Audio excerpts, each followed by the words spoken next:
बना चुका होता है एंड दूसरा अपनी लाइफ का भी सिर्फ सेकंड बड़ा स्टेप लेता है जो कि है जॉब से हटकर बिजनेस की तरफ स्विच करना, क्योंकि अब जाकर उसके पास में इतना पैसा हुआ है कि वो कोई बिजनेस शुरू कर पाए। बट पहले वाले ने ऐसा क्या कर दिया? डोंट फॉरगेट, दोनों के पास ही फाइनेंशियल नॉलेज भी थी, तो क्या लक ने उसका साथ दिया? नहीं, हार्डवर्क वो तो दूसरे ने भी पूरा किया था। फर्क था बेसिक फाइनेंशियल नॉलेज और ब्रूटल फाइनेंशियल नॉलेज का।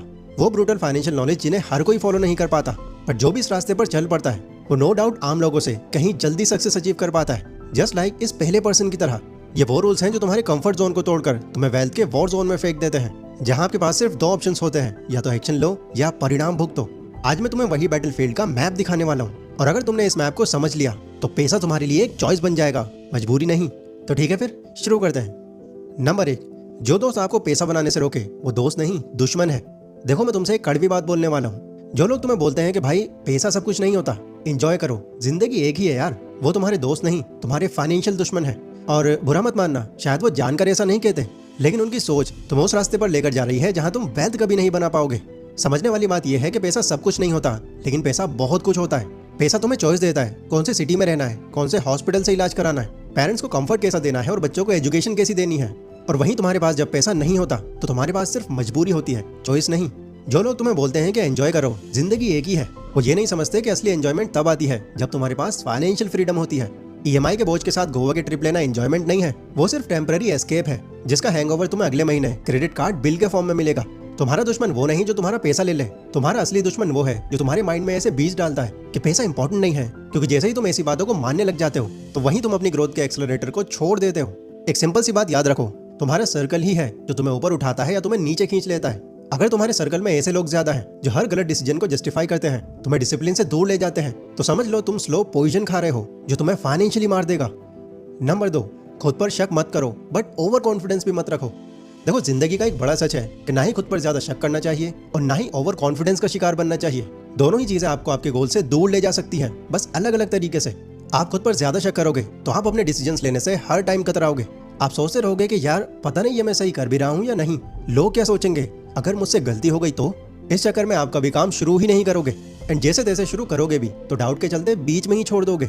रिजल्ट, आप एक ही जगह अटके रह जाओगे और मौके आपके सामने से यूं निकल जाएंगे।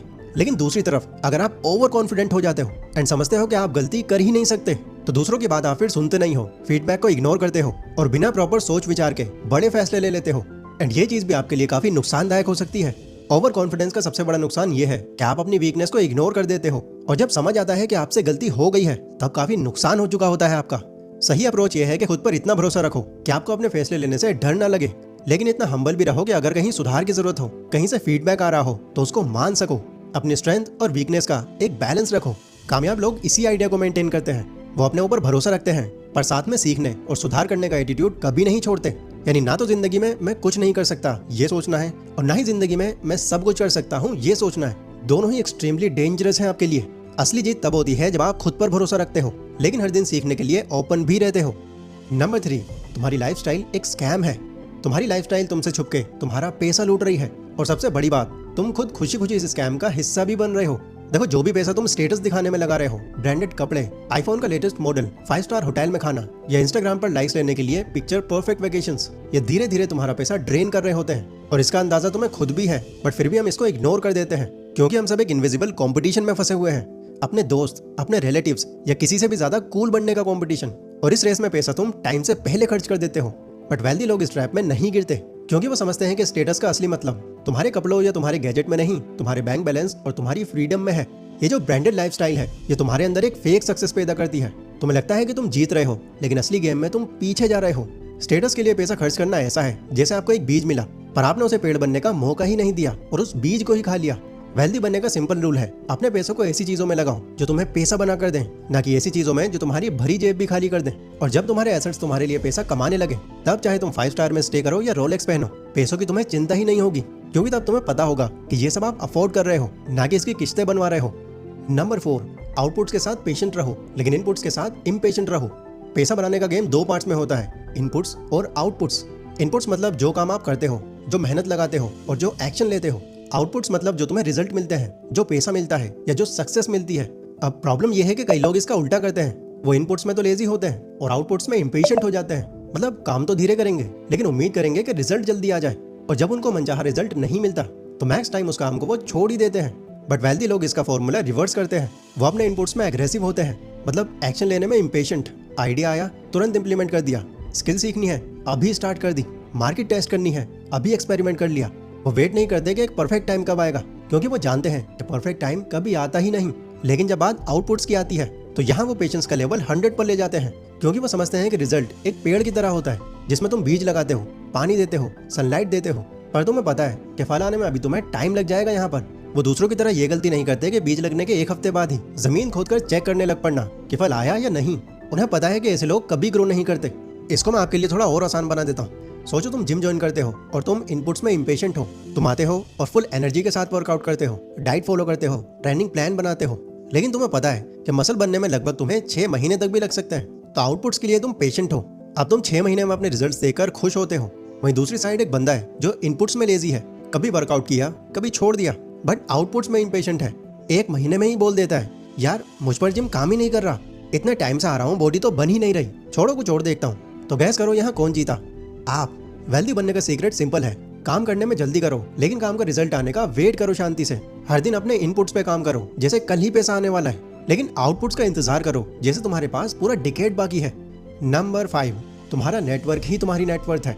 देखो एक बात आप समझो, पैसा सिर्फ आइडियाज से नहीं बनता, पैसा बनता है आइडियाज प्लस राइट लोगों के कॉम्बिनेशन से।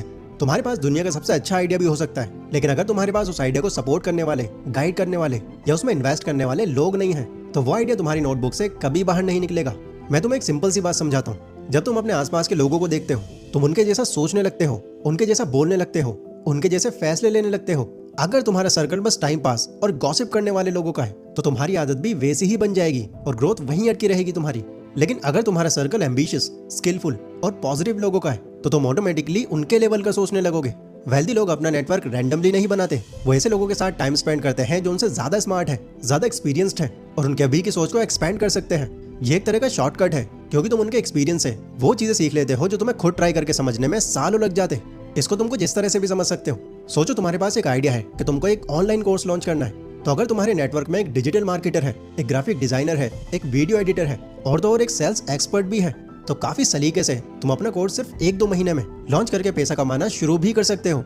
लेकिन अगर तुम अकेले हो, हर स्किल तुम्हें खुद से सीखनी पड़ रही है, हर प्रॉब्लम खुद से सॉल्व कर रहे हो, तो ये काम आपका शायद 1 साल भी ले जाए और इसके भी चांस है कि आप बीच में ही छोड़ दो। देखो नेटवर्क का मतलब सिर्फ दोस्त नहीं होते, नेटवर्क का मतलब मेंटोर्स, कोलैबोरेटर्स, बिजनेस पार्टनर और वो सब लोग होते हैं जो तुम्हारी ग्रोथ में डायरेक्टली या इनडायरेक्टली रोल प्ले करते हैं। इसलिए जब तुम अपना सर्कल बना रहे हो तो बस ये सोचो, क्या ये लोग मुझे इंस्पायर कर रहे हैं या ड्रेन कर रहे हैं? अगर आपको शक हो रहा है कि आप ड्रेन किए जा रहे हो, तो समझ लो तुम्हारा पैसा और टाइम तुम दोनों ही दांव पर लगा रहे हो। याद रखो अकेले तुम सिर्फ शुरुआत कर सकते हो, अगर तुम्हें मैसिव ग्रोथ पकड़नी है तो दूसरे लोगों की बैक तुमको चाहिए ही होगी। सो आई होप यहाँ तक आपको काफी कुछ नया सीखने मिला होगा।